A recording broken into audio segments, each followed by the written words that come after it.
Hello from Jyväskylä, Finland, and welcome to our Firstbeat sports webinar, monitoring adaptations using heart rate responses to submaximal exercise, part 2, with Martin Buchheit, Shaun McLaren, and Tzlil Shushan back here as our experts.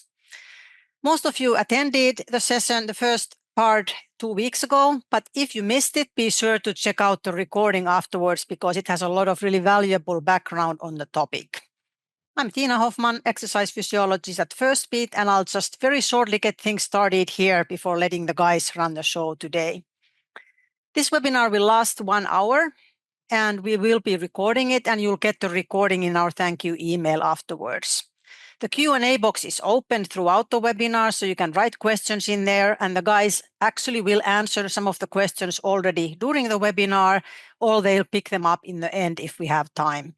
But in any case, we'll email all the written questions and answers to you afterwards. So if you want to just focus on listening to these experts today, they're really good presenters, you can do that, and you'll still catch up with the questions and answers afterwards. If you are brand new to Firstbeat, just a couple of words about us. I encourage you to go to our website because there is a lot of information and background about our scientific roots and different solutions that we use. But we have over 1,000 professional teams around the world in all the major leagues who are using the Firstbeat sports solution. And our specialty is to provide physiological solutions to improve performance in team sports. Our physiological platform recently added a submaximal testing feature, and so that is very appropriate considering the topic of this webinar series, and you can actually test it also with the Firstbeat sports solution. But at this, I'm going to give the floor to our team of experts. So welcome back, Martin, Shaun, and Tzlil, and we can get started. Awesome. Thanks for the intro, and super happy to be back with the Firstbeat team, our team with Tzlil and Shaun, and all the attendees to the webinar. So pretty excited to now dive into this second part. So while I'm sharing my screen, I'm gonna go through maybe very quickly how everything kind of started and a bit the base of what we presented last time. So I'm sure you guys are aware of this paper that we released, I would say soon, a month ago now. Which is really a large review, more a narrative review of all the work that has been done in the space with a bunch of pretty excited researchers, but more importantly, practitioners that have been part of the project. So before we dive into part 2, I'll go through a quick recap of part 1, going through the main points that we've been through last time. So we discussed a bit about the history, about the test, how we started, and why submaximal testing is important. And I think most importantly, we started to say that we didn't invent the wheel, and you had some studies back in the mid-90s where people were already using a lot submaximal testing. So it's nothing new. It's really grounded into simple physiology, but we definitely applied it to the team sport context, and we dive into the practicalities of it. We spent a bit of time on which heart rate deriving this we should use. You know, people are using heart rate recovery, heart rate exercise, of course, but also heart rate variability some stage. And we kind of made it clear that if we wanted to use one of the most sensitive, reliable, but also be pragmatic and save time, just using often the last minute of exercise is probably enough, and doing more analysis just takes more time. So on a pragmatic approach of the things, heart rate exercise is probably the go-to metrics to monitor. Then we went through the different protocols, and mainly we spent time on the standardized run that are the most used and the first level of entry when it comes to monitoring heart rate. So we went through the different protocols. Most of the time, it's a 4-5 minutes, 3 to 4 minutes run. We discussed the different speeds, the different setup. Shaun and Tzlil shared how they implement it in AFL, in football, in rugby. They run around an oval. Shaun does shuttles. In my context, I've been implementing kind of an A-shaped type of run, but basically it's the same. As long as you have a protocol you're happy with that fit in your context, what matters most is the consistency when it comes to the setup and the speed and so on. And today we're going to dive actually more into the other protocols about stuff that are less controlled and the sport-specific action. So that's going to be part of a big part of part two. We talked about the evidence of the validity of a heart rate exercise and also what it actually measures. It's basically around generic cardiovascular fitness. And when we go through all the studies that have looked at the correlation between the changes in maximal heart rate and the changes in, for example, VO2 max or maximal aerobic speed mainly, the correlation, depending on the studies, they already range around 0.7, which shows that there is an important shared variance, but it's not perfect. It's never perfect because, as we discuss after, heart rate exercise is not capturing everything, and mainly it's not capturing anything related to the neuromuscular system. So that just shows that that's why the correlations are not perfect, because you might improve your metabolic system, but not the neuromuscular system at the same extent. And this is why there's always a trend, a tendency, but we're not explaining the overall performance perfectly. And that's why also we consider or we recommend using other measures alongside, not monitoring only the adaptation on the metabolic side, but also monitoring the adaptation or the responses on the neuromuscular side that is not captured by exercise heart rates. We spent a bit of time about measuring fatigue, yes or no, with the heart rate exercise. And this is when things get a bit more complex because there's a lot of context that is behind that to explain those changes. And as I was saying before, we need to pair those measures with on one side the muscular system assessment, but also with perceptual response measures such as wellness or RPE for the same exercise intensity, for example, because we see that those changes happen independent of those other variables. And there's a lot of consideration around also the comforting factors, such as when you train in the heat, when you are just finishing an intense period of training, for example, or days off. All those factors affect directly plasma volume, which obviously impacts directly exercise heart rate, because we know if we think about cardiac output, we have to think about the heart rate, but also the plasma, the stroke volume that is directly affected by the plasma volume. So there's lots to consider when we interpret the changes. We're going to dive again into more details about how to interpret changes, but the plasma volume bit is pretty important and we need to consider. And we also shared some strategies how to best try to standardize when there are some changes in environment temperature, for example. So hopefully that just does a quick, very quick summary of what we covered in part one. And I'll now move to today's menu. What we're going to go through today. And we're going to start with some discussion around the scheduling of the test within the week. And we might actually open a poll right now to figure out how, at the moment, it's an open question to the audience of when do you guys feel it's more appropriate, either based on your current experience, if you're already using the test, or what sounds optimal or in theoretical optimal for you guys if you are now thinking about implementing it in the week. So we're going to discuss about that. We're going to also discuss today, and that's probably one of the most important aspects of today, is to understand how we can interpret the changes and make decision, whether it is understanding the rationale of these changes that we already mentioned a little bit, but also understanding the statistical aspect of it and understanding when a change is actually meaningful and when we can trust those changes. So that's an important aspect of it.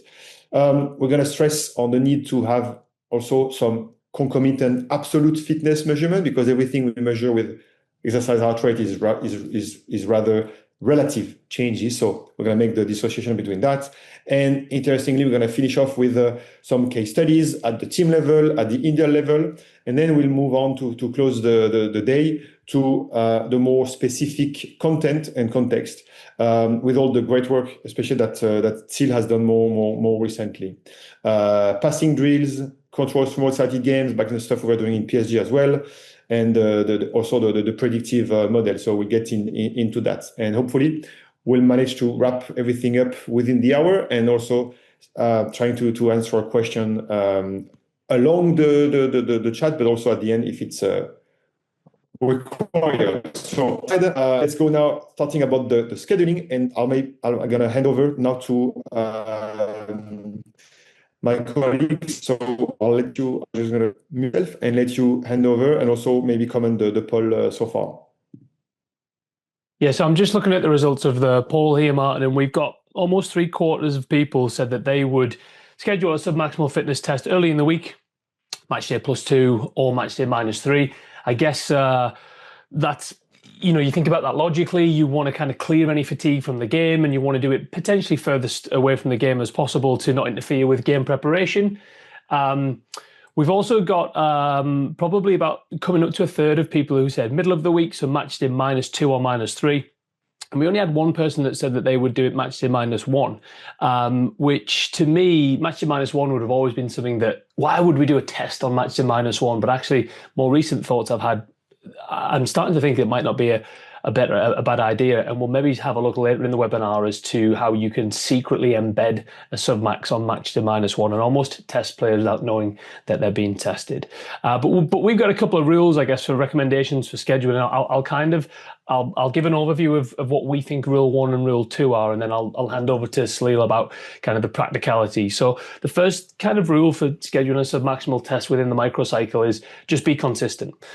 We can argue about whether we should do it before or after heavy days, before or after doing it for rest, but the most important thing is that we're not changing this around. It would be maybe not make sense from a physiological perspective if the camera's just popped itself off there. Sorry.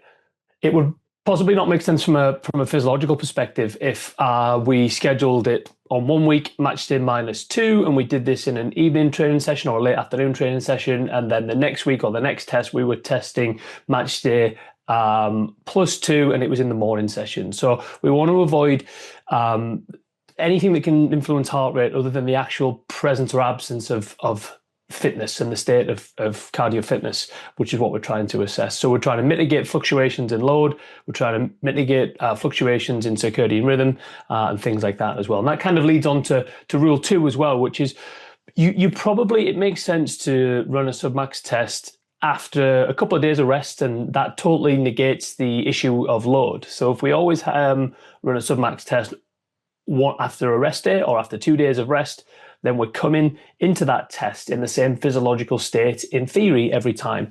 The issue here is changes in plasma volume. So when athletes rest, their plasma volume will reduce. And as a result, when they initiate exercise again, they may have a higher exercise heart rate response because the plasma volume hasn't reset. With at least 1 day of light training, we can potentially hang our hat on the fact that we're not going to be fatigued, but we've almost had this reset on plasma volume. We've almost had that initial kind of early flush out. So in an ideal situation, and it's never always ideal, we would have a look at maybe match day, 1 or 2 days rest, and then a light on-feet recovery type install day, and then the next day we would be testing the submax on the morning. Tzlil, do you just want to talk about some of the practicalities of that as well? Yeah, I think I can share from my own experience. I've used to work with teams that we usually used to train or / recover on match day +1, and then we used to have our day off on match day +2. So the most feasible way for us was to schedule it on match day +3 after day of recovery. And I think in general, it worked quite well for us. I think rule number 1 is probably the most important one to follow, that if you keep it consistent, so the most important thing is probably to keep it consistent within the microcycle in order to repeat it.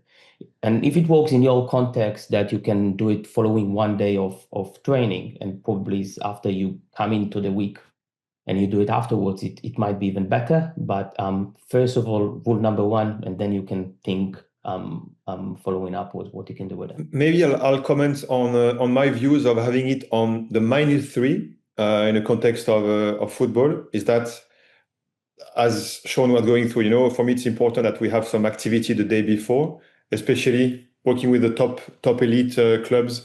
People would even travel for a day off, so you get flights, this kind of stuff. So I always found it a bit messy if you don't have this training day before. But the -3 works well because the -3 is often an extensive training day where we're looking for volume.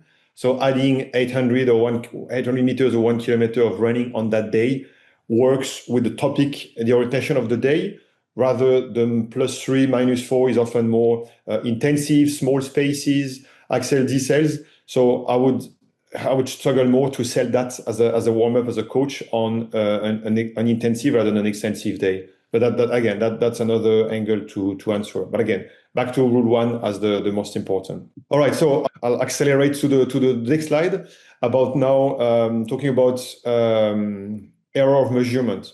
So I'll let Tzlil to start with commenting on those graphs. Yeah, no problem. So I think one thing that we need to remember is probably the measurement properties of submaximal testing. And I think one great thing that submaximal testing or exercise heart rate is quite reliable. So in our previous meta-analysis, we found that the typical error of exercise heart rate, or the expected natural variation from test to retest, is about 1.6 percentage points. So basically, in simple terms, this means that if exercise heart rate changes by less than about 1.5 percentage points, it's probably a normal day-to-day variability rather than a meaningful physiological change. And another thing to consider here is the prediction intervals, which essentially provide us kind of the expected range of typical error values that we may see in future practices. And in our analysis, we found that this range is between 0.9 to 3 percentage points. So while the exact typical error value may vary slightly across different contexts, it still remains within quite narrow or acceptable range, if you want. So for example, in my own practice, we've seen values that are going towards the lower range of this range. And finally, when we also look on potential moderators, including prescription variables like duration, intensity, or even athlete demographics, the magnitude of this number didn't change. So I think the main prac applications here will be that if your protocol includes different duration or intensities, for instance, the typical error stay quite reasonably stable in that regard. And just to kind of jump in on that, we're effectively talking about an outcome measure here that it's highly reliable, and even when you put it under the microscope and try and make it not reliable, because it can't be that good, right? It seems to hold up. So to kind of touch on something that we mentioned last week about, we get a lot of questions saying, what is the submaximal protocol for heart rate? And we said there isn't one. There's just some simple rules to follow, and this is one of the major reasons why.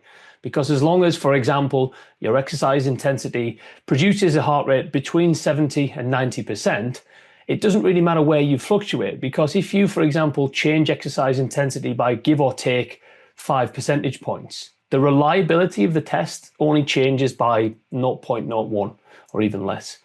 So it's incredibly robust. And then that also means is that we can interpret changes with a little bit more confidence. So with a typical error of give or take 1.6 percentage points, using sort of an 80% level, we can say that the minimum detectable change in heart rate is around about 3 percentage points. And in real simple terms, how we'd report that back to coaches is we would say, what we're looking here for as a start, as a base, is a change of 3%. Anything less than that, we think it's just noise. We don't shout about it. It could be because of multiple different things, but we can't say one way or the other whether it's really a change in fitness or not. We only start paying attention to changes that are bigger than 3%. And at that point, then we'll have a look to go, is that change meaningful or not? Which probably brings us on to our next slide, Martin, unless you had anything to add into this one. Yes. Just as a teaser to the next slide, I think this is very important to understand this difference between assessing a change that is, let's say, real in terms of noise. That's what you said, those 3%. But then we have to translate that into how meaningful it is, because that's something that people, especially if you use the classical statistics, people don't make the difference between what is, in one side, significant or mechanically clear versus what is substantial in terms of outcomes. And this is where we have to understand that it's not only about the noise, but also the signal. And in this case, I'll bring you back to this slide that we already presented when we were looking at the correlation between changes. And I guess, I'll let you finish this one. But I think very important to understand that it's not only about noise. Yeah. So again, two separate things we're talking about here. Is the change real? As in, has there been an actual perturbation in physiology?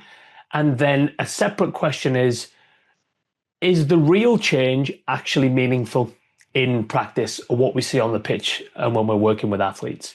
So again, as previous, we use the typical error to look at are changes real or not. Minimum detectable change, about 3%. Okay, great. When we're seeing changes above 3%, how do we then interpret them? And one of the ways that we've had a look at this is this almost, we would call this like an anchor-based approach to the minimum practically important difference. And from all of these great studies here, so you've got Martin's study with the Aspire guys on top left. We have a Tzlil study on the right-hand side, and this was with a male football team down in Sydney when they had the treadmill-based MAS test. And then bottom left, we have Lachie McKenzie, who I know is on the call today. Big shout out to Lachie. And this was in collaboration with Tzlil on senior female soccer players. Again, that was the Flames over in Australia. And what we're seeing here is, I'm just reiterating what we went through in the previous webinar. Roughly, there or thereabouts, when athletes are dropping their heart rate in a submax test by 4 to 5 percentage points, their maximum aerobic speed is increasing by about 0.5 kilometre an hour. And that is regardless of whether it's senior or youth, male or female, whether it's a continuous submax or whether it's a shuttle submax, whether it's run at 13 or 11 kilometers an hour, and whether the assessment of max aerobic speed is something like the VAM eval, a time trial based estimate of mass, or actually measuring MAS on the treadmill with gas analysis gold standard. So we can roughly say here, and this is like where this comes back to the real world, because we've gone quite deep in the rabbit hole now, right? So we've got to bring it back. What we're talking to coaches and players about is when we're seeing real changes, a drop off in your exercise heart rate that we know is a true drop off of about 4 to 5%, we think that your max aerobic speed would improve by 0.5 kilometre an hour. And the even more practical bit about that is that why 0.5 kilometre an hour? Well, if we're doing the VAM eval, that's 1 level improvement. If we're doing the 30-15 IFT, that's 1 level improvement. If we're doing the yo-yo intermittent shuttle test, recovery level 1, 0.5 kilometre an hour is the difference between 1 shuttle stage. So from 18 point whatever to 19 point whatever, the difference in running speed is about 0.5 kilometre an hour. So yes, what we can't say is that 0.5 kilometre an hour will mean that you are a better footballer on the pitch or that you're going to outsprint a wing back when you make a break. But what we can say is that it represents a meaningful improvement in these established maximal tests that we use and that we make decisions from. So to kind of tie all that together, we came up with a little bit of a framework sort of based on magnitude-based decisions and inference. Martin, should we go to the next slide and have a look at the table? Basically tying all this together. We say changes in exercise heart rate based on a known typical error of 1.6 and a probable minimum practically important change of about 4 to 5%. When you combine all this together in a decision-based framework, if you see a change that's less than 3%, it's not actionable. It's likely noise. You can't say either way. If you see a change that's between 3 and 6%, there's definitely been a true physiological change, but we don't know for certain that it is above that, clearly above that threshold of 4 or 5%. When we're seeing changes of 6% and more, we know that there's been a real change in physiology, and worst case scenario, it's more than likely cleared that 4 to 5% threshold. So here's where we start to make decisions from that, whether we're evaluating the effect of a pre-season, a running-based return to play, or looking at changes from the start to the end of the season to have a look at who needs what when we try and manage and navigate players through that end season phase. Excellent. Yeah, thanks for the detailed explanation. And as I said, that's to me more than important to understand the magnitude of those changes to really make the decisions. And this is going to lead us to this nice also kind of case study that I'll let you comment as well, Tzlil, where we can see how we can use that in practice. Yeah. So I think that's the time that we bring it into practice and show some case studies. So I think we've already discussed that one of the strengths of submaximal testing is the ability to assess the athlete more repeatedly and to build up greater number of observations over time. And so we've basically discussed on this typical error for quite a bit now. But one important thing to say here also that this error usually decreases a bit more as we collect more and more data points. So statistically, the typical error reduces by the square root of the number of observations, which basically mean that the more the data we collect, the estimate become a little bit more precise. So to illustrate this in practice, so this is data from a preseason in female football players, where we conducted the submaximal test weekly. And Shaun, you've mentioned Lockie McKenzie, so this is part of his work, so kudos for him, and he's on this call as well. And on the left side, you can basically see the individual player plots with the preseason week on the x-axis and the observed exercise heart rate on the y-axis. And the orange point, which hopefully you can see them alongside there, basically represent the observed exercise heart rate in each individual test. And the blue line show the trend over time. And the blue line is basically estimated using a linear regression model. So here, instead of basically just relying on the pre and post data point, the preseason and post-preseason, we estimate the slope or the change in exercise heart rate using or across multiple observations. And on the right side, you can see a summary of the overall change across the preseason. And the gray shaded area represent what we've said before, just like the trivial change, what we consider a trivial change in both directions. And in that case, we've considered it as plus and minus 4% points in that case. And basically what you can see, that you can see all the individual players, that basically all of them reduced exercise heart rate across the preseason.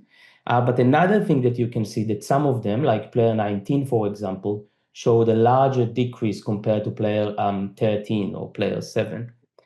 And the way that we interpret this data is by looking on the slope or the point estimate that you can see there and those confidence interval around it in relation to the gray area.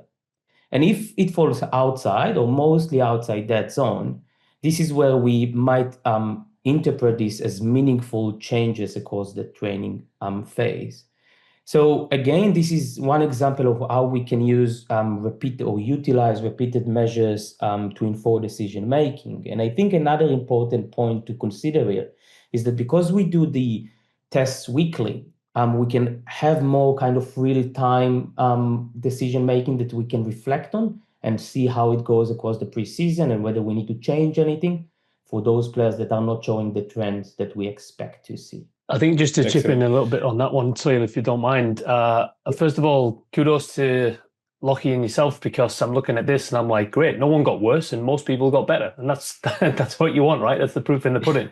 From my experience, we'll often see this drift in preseason, even despite everybody might not necessarily improve on the maximal fitness test. And that's maybe linked to a lot of Martin's reasons that he mentioned. First of all, those things are highly motivation dependent. You only get one chance to do a max test. You've got to perform on the day. If you don't, it looks like you got worse, right? And a great point that you said there, this is the unique thing about submax testing. You get chance to have an early look at your preseason changes on the fly. You can look at who's trending in the right direction and by the right magnitude on week 3, 4, 5. You can make changes to the plan in week 3, 4, 5. You can't make changes to the plan in week 8 when preseason's done, and you have to get in the game. So this is super powerful, and like it's one of the most unique things about submax testing, and it changes the narrative, and it's a whole new paradigm of not only how we embed tests or how we test by embedding them into the training process, but how we analyze the data on the fly to make sure that we catch things early and we don't leave it too late like the traditional approach. Yeah, it's the frequency, the capacity to test with high frequency that is also a game changer. Not only about the submax versus, well, it's related to the fact that it's submax, but yeah, the testing frequency is key.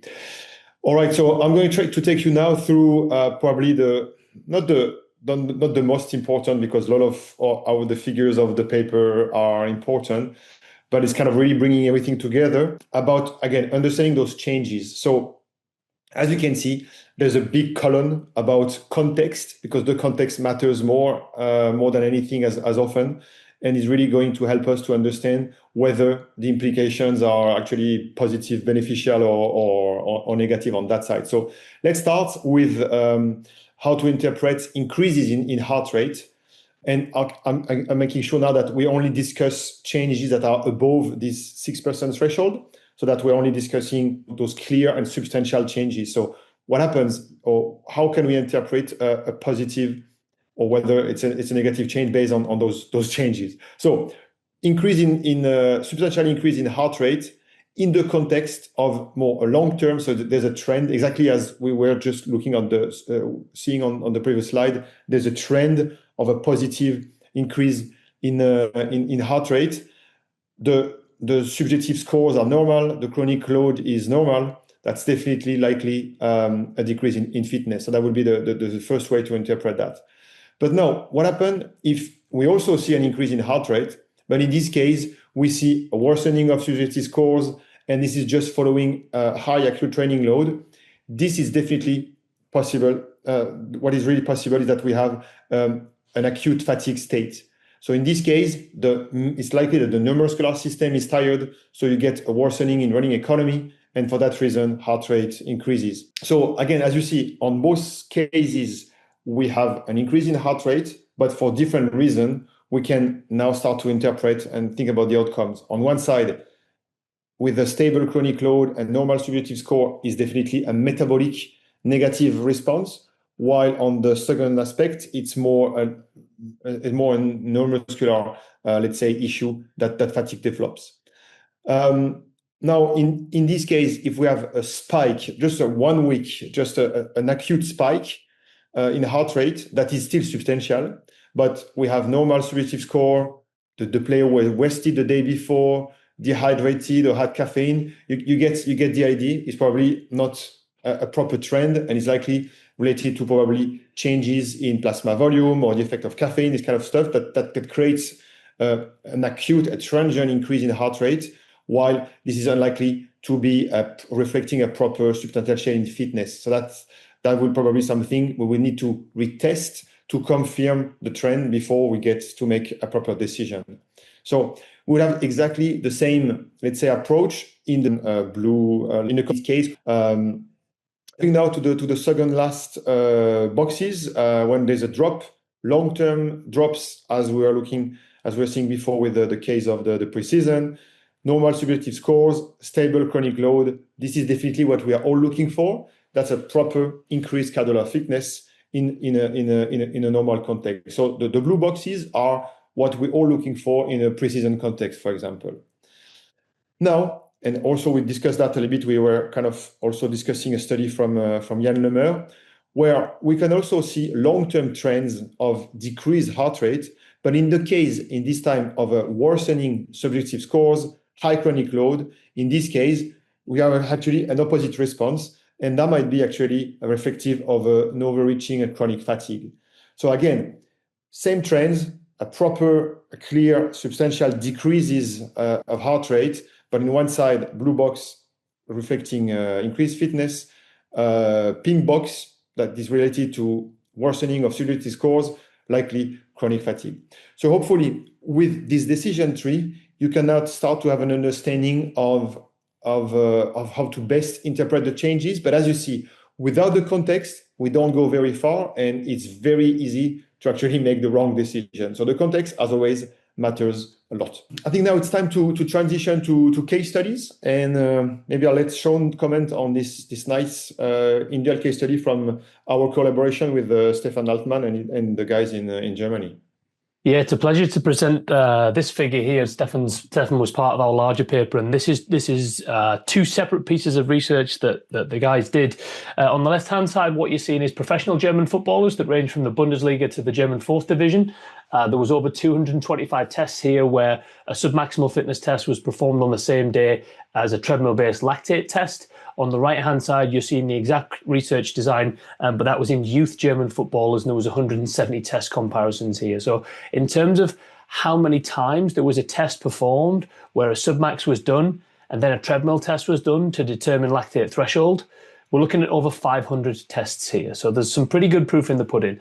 I love these figures by Stefan because they tell you so many things. At a simple overview level, this is how you would track submax over time. At a second level, this is further evidence for the validity of submax. Because if you have a look at the changes in exercise heart rate, which is the pink dots and line, And then if you have a look at the changes in blood lactate, which is the blue dots and line, you can see that they kind of follow the same pattern, especially in the seniors on the left-hand side, where we have these perturbations between sort of mid-2013 going all the way through to 2017. So we're not talking about a quick 8-week study here. We're talking over half a decade's worth of test and retest. And you can see that the lines are almost pretty much following the same pattern. Interesting, what the guys did here is, based on the approaches that we've discussed previously, you can ultimately use your stats to get to a decision and say, did the player improve fitness or not? And we've now got that for 2 measures. We've got it for exercise heart rate on the submax, and we've also got it for second lactate threshold on the treadmill, using typical error, minimum smallest worthwhile change, or minimum practically important difference. And in the study here, in both studies, so you've got the original and the replication, seniors and in youth, there was about a 2/3 complete match, where the submax test said there has or hasn't been an improvement in fitness, and where the lactate test said the exact same. About a third of the time, it was one said that there was an improvement or a reduction in fitness, and the other said that there was no change. So one said yes change, the other said no change. There was only about, I think it's less than a 3% or a 1 to 3% time across all of these 500 tests where one test said there's been an improvement in fitness and the other test said there has been a reduction in fitness. So that's a complete mismatch. So 2/3 of the time, they tell you the same thing. A third of the time, one test can't make its mind up and the other one's a little bit more clear about the direction. And less than 1 to 3% of the time, they're telling you different information. And you can kind of see that in the seniors around about 2012, 2013, where we're getting these disparate changes. One goes one direction, one goes the other. But that's why I love this as a case study. And big shout out to Stefan and everyone that was involved with the 2 pieces of original work here. Yeah, definitely. I'm going to take you now to another case study with an individual player that I had the chance to work with back in my time with Lille. And well, you get the same story, you get the same idea. And also, I think we are kind of reinforcing the way we suggest to present the data. You know, you had that in the graph before. You always had this gray area that represents the non-substantial changes. So that's within the band, the plus minus 4 or 5. And then every time you have a measurement of a 1 heart rate dot, you always have those error bars that obviously represent the typical error. So it's a very easy way to visually see where the dots lie. So back to this case study, that's players, as you see, was assessed many times throughout the season. There are periods of the time of the season for various reasons he was not assessed. That definitely, that's the preseason where the player was not with us, and at some stage you see it. So there's always, that's the real life, you know, you cannot always do week to week. Sometimes you have a game midweek and you can't do it and so on. So that's, but anyway, the importance is to look at what was his average baseline. You can see that he was a tendency to be a bit fitter at the start of the second season, where his heart rate was the lowest. And then unfortunately in March, in this case, in March 23, he got an ACL rupture. The first time he was back on running after 4 or 5 months, as you can see, the first time that he was back on the pitch and he was able to run at 12 km per hour, this is also the good things of that, is that you can have a large historical data. And at this time, the player was obviously not be able to, because of the injury, he was not able to run maximal, but we could still have some information about his genetic fitness at this stage. And as you can see, the first time he's able to run, his heart rate is not too far off the normal zone that he was before getting injured.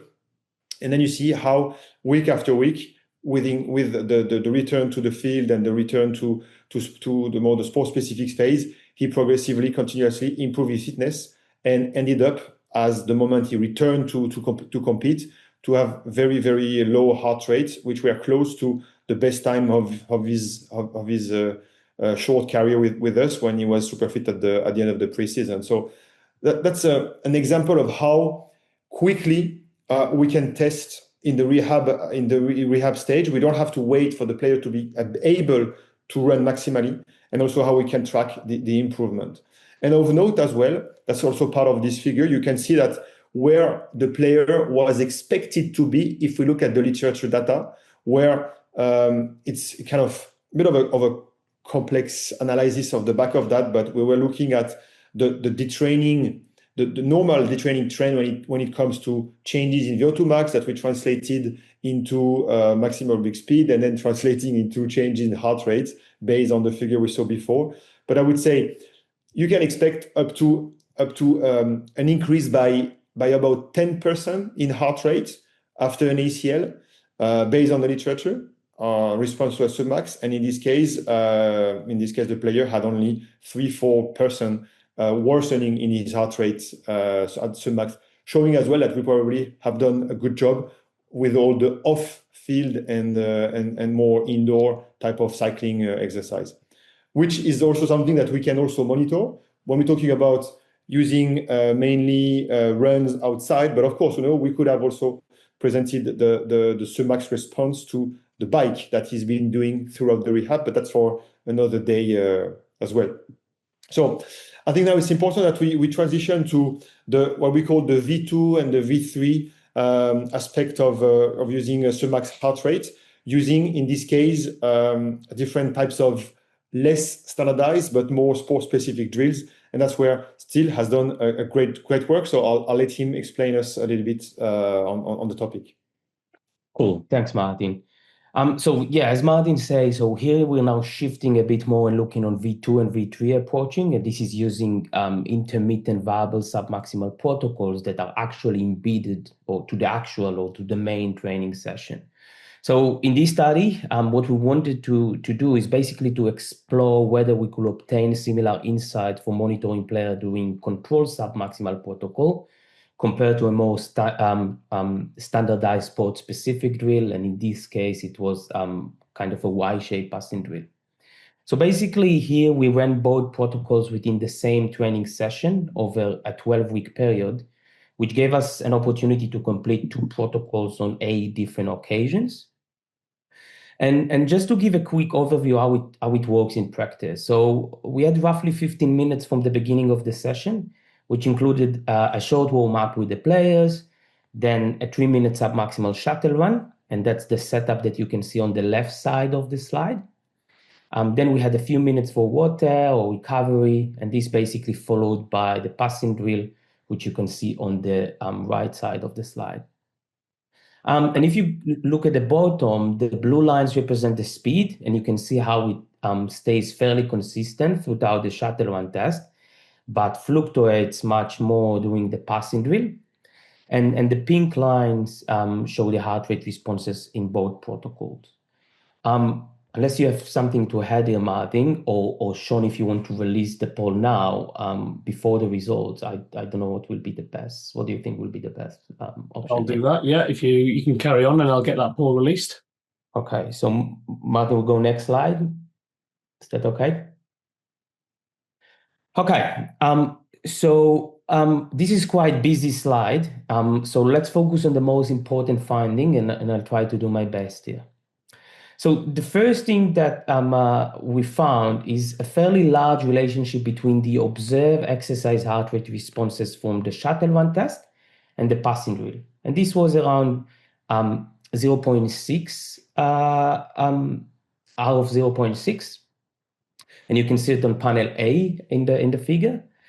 However, when we fitted the model that accounted for the variability in external training load across repeated observation in the passing drill, and in that case, we found that the total distance and high-speed running distance were the strongest predictors. The relationship became even stronger, about R equal 0.8. And this is, you can see it a little bit tighter in panel B. So just in simple terms, what the model allowed us to do is to basically generate what we call adjusted exercise heart rate values that are essentially values that considering a control external training load across the passing drill.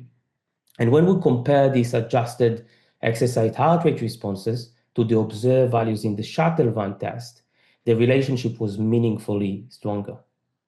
And another key finding that we've kind of found that after adjusting for exercise heart rate to those locomotor outputs in the drill, the root mean square error, which essentially is an estimate that provides the difference between the observed and the predicted values across the 2 protocols, decreases from 2.2 to 1.6 percentage points. And you can see it on the table on panel D on the right side.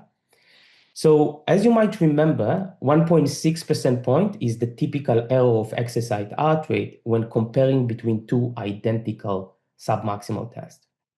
But so now, even when comparing between two different protocols, once we account for external training load in the drill, the level of agreement between the two protocols become almost identical to what we'd expect, where we're simply running exactly the same protocol. So just to summarize here, because these analytical approaches sometimes look a bit challenging to understand on the spot.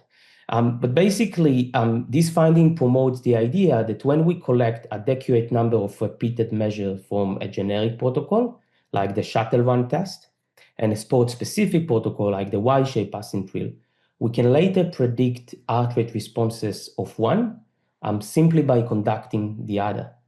And the good thing that this can offer kind of a time-efficient and also ecologically valid way to monitor the players using embedded drill that are in the training session and not kind of distinct or separated running protocols.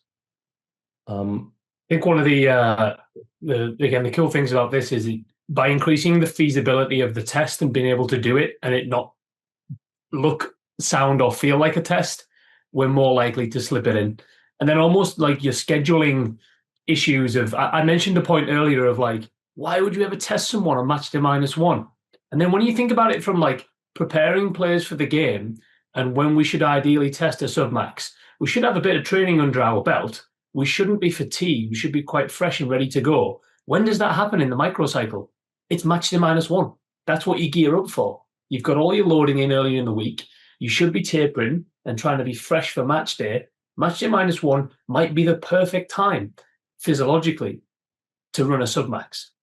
The idea of rolling out a running-based test is nonsensical and you won't get by it. Doing something like a Y-shaped passing drill, the same drill for 3 to 4 minutes every single day as part of your match day -1 prep, players and coaches like consistency, right? So this is an excellent way to get it in. And like we've seen from all the case studies, the more touch points, the more tests you can get, the better you're going to have an idea of those trends and changes. And in the study here, keep an eye out for this one. We're hoping to have it published real soon. We're on the second phase of review. There was some extra cool analysis we done. We show how to adjust for heart rate, and we showed that, you know, when you do adjust for heart rate in these tests, players that have the lower heart rate in the passing drill also have a higher VO2 max and also a higher max aerobic speed as measured on the treadmill. And I think it comes in the next slide, probably. Yeah, I think we're gonna go to version 3, aren't we, Martin? Just in the interest of time. Yeah, easy. Yes. Just a bit of a background on that. You know, that's probably exactly in the context you described, Shaun. We're back in our days in Paris with Mathieu Lacombe, Ben Simpson, of course. You know, we had no ability to implement the running test. So even though we believed in it, except pre-season, there was no way we could run because it was playing every 3 days. So we had to find a way, and that's when we worked on the V3 and trying to standardize a bit the drill. And that's the analysis that I'll let you go through, Shaun. Yeah, again, so this was from Matthew's paper from the PSG study with Martin and the other guys. And effectively, what we're doing here is if we call Submax version 1 the standardized run, then if we call a standardized passing drill or a standardized small-sided game version 2, and version 2 means we analyze the data exactly how Tzlil just described. This is then version 3 where there's no element of standardization. We just let the players play small-sided games. Large size, small size, lots of players, not a lot of players, with, without goalkeepers, quick reload of ball, no quick reload of ball, etc. So we just let training happen as it happens. And what we know that we can do in those situations is from certain parameters, mostly external training load measured via GPS and accelerometers, but also some contextual information like when does the game happen in the session? There's a small-sided game at the beginning or the end? Based on those variables, we can pretty accurately predict a player's expected heart rate response in a small-sided game. You've got previous external training load, parameters about the game itself, maybe it's the pitch dimension, then you've got when does it happen in the session, etc. And you can get a pretty close prediction of what someone's heart rate might be. Then you go ahead and do the game, and you actually measure their heart rate. And the theory is here is if I go do a small-sided game and I'm predicted based on the parameters of the game, I should get an exercise heart rate in that game of 82% of maximum. If I'm then scoring in 88%, I've got a 6% point difference, a HRD, a heart rate difference. And that's the units of measurement you're seeing on the screen right now. And in theory, if I'm predicted to be low 80s, but I'm scoring in at high 80s, could we say that I'm potentially not fit or maybe I'm fatigued? Or again, based on all my previous small-sided game data, if I'm predicted to score in mid-80s and I'm coming in high 70s, you might say, wow, Shaun's really fresh today, or maybe he's actually developed fitness based on his former self. And that was exactly what the guys did here in this study. There was a lot more analysis that we might not have time to show, but the proof in the pudding about that index, the difference between predicted and actual heart rate, is here. Because that index drops off, it reduces throughout pre-season. So again, a reduction in the index could potentially indicate you're gaining fitness. And this is a targeted training period, pre-season, where we're trying to improve fitness. So it's kind of validity via a known difference. If it's a valid index, we should expect it to drop off with targeted training. And that's exactly what the guys saw here in this study with the PSG players. Yeah, awesome. Thanks for getting into the detail. And shout out to Mathieu and then Mauro, who kind of pushed this further as well in Parma at the moment. And again, that all this data is in the overall paper. So that's definitely the most advanced approach. But we have to be honest as well and acknowledge that there's a lot of analytics off the back of that. So if you want to start and go easy, 4-minute run, just look at the heart rate. That's way easier. But if you want to go into the details, that's probably, and also as you were saying, we can at some stage use both.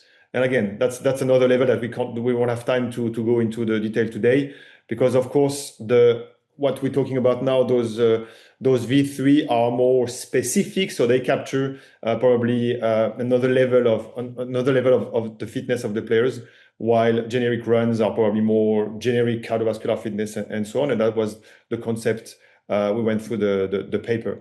So I think it's time to wrap up, and I'm going to try to summarize briefly what we went through today. So when we discussed scheduling, we said the most important is to be consistent. We tend to favor midweek, and if it's possible, try to avoid to have a day off before, so that you are not inclined to have an effect of potential change in plasma volume or this kind of stuff. Interpreting the changes and making decision, we explained that we have to combine not only the noise of measurement, but also look for changes that are meaningful in terms of magnitude.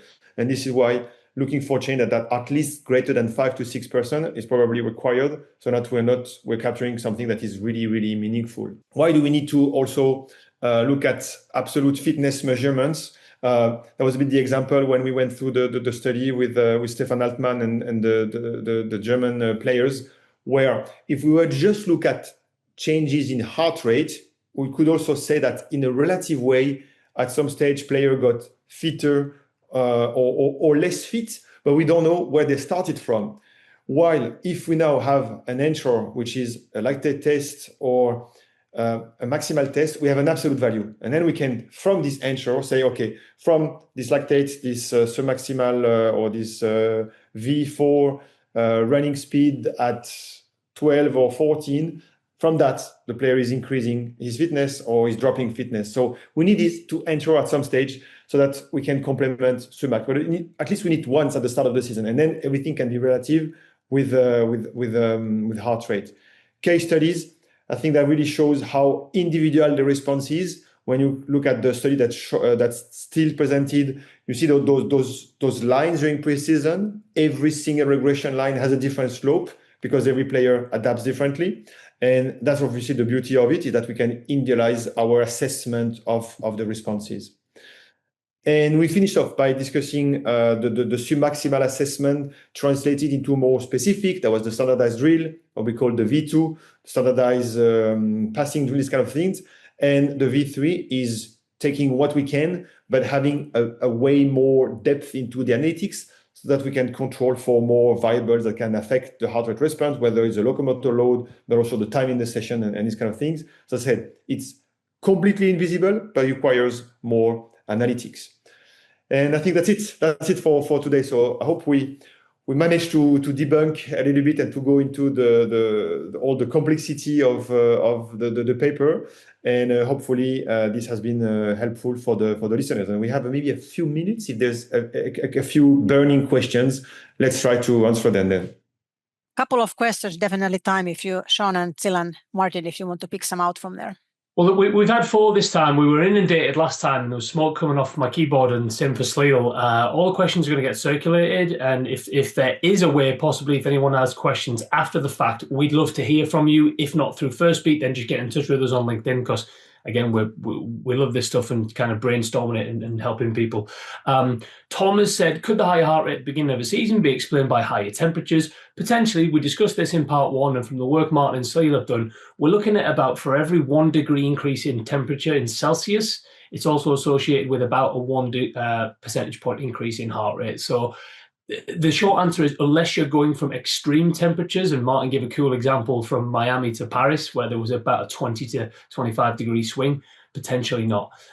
Is the 30-15 considered a submaximal test? It certainly is. Any maximal test, you just take the first 4 minutes and you're looking at the heart rate at the 4th minute when you stop. Dave Carolinas came in and said, when we're looking at small-sided games, could a player's heart rate drop off because of motivation, because some players are not trying as hard? So the practical example here is, yeah, absolutely. Players just got dropped. They've announced the team, by the way, let's go out and do this small-sided game. All of a sudden, this player isn't running around as much. If you're then doing your maximum test, maybe they jump out of the IFT on level 17 because they can't be bothered and they're just totally disengaged. In a small-sided game, if they're running around or less, their predicted heart rate would be lower. So the bottom line is, under the submax bonnet, which the predicted games are, you can't cheat the physiology still. And then last one that we've had here from Paul is, have we ever looked at heart rate recovery after a standardized submax test? Yeah, we covered this in part 1. Heart rate recovery, cool metric. In theory, should tell you a bit more about parasympathetic saturation. We find it doesn't give you any more information about fitness. It doesn't improve the prediction of something like a max test performance beyond what we're already getting from exercise heart rate.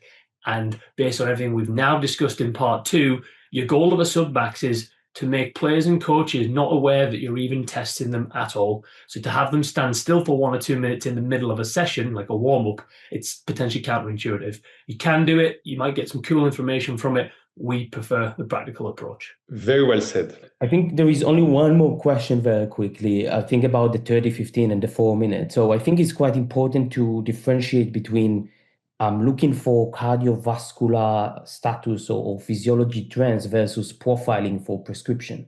When we're thinking about prescription, like high-intensity interval training, this is where maximal tests become very important, because this will give us an estimate of how we go from here into the prescription part of things. But in order for monitoring cardiovascular responses, fitness, or physiology in general, and how the status change over time, this is where submaximal fitness become very useful. I think, Martin, you've mentioned one thing, and it's also in the paper, that you've started to discuss changes in submaximal heart rate in relation to MAS. So if you see those changes and you communicate to the coaches as changes in MAS, which is a cool thing. I think something that we've started to think on is when we see those clear changes and we don't have the ability to test maximally, is it a good time to increase the HIIT prescription by 0.5 kilometers per hour, which I would say, yes, trial it. But we also know that there is quite of variability across these measures. And this is the time that you need to make your own coaching eye decisions about those changes. Yep, completely agree. Very good. I think we've done with the questions, so probably time to wrap up, right? Yeah, great. Really big thanks to you guys for your expertise and a lot of information. And thanks for the large group of listeners here.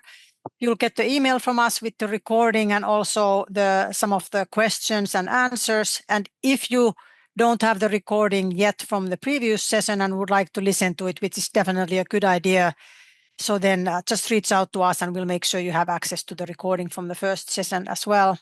But yeah, thanks guys for joining us and sharing your info, and thanks everyone, and we'll stay in touch. Have a great day. Thank you, everyone. Thank you. Bye-bye. Bye-bye. See you around. Cheers.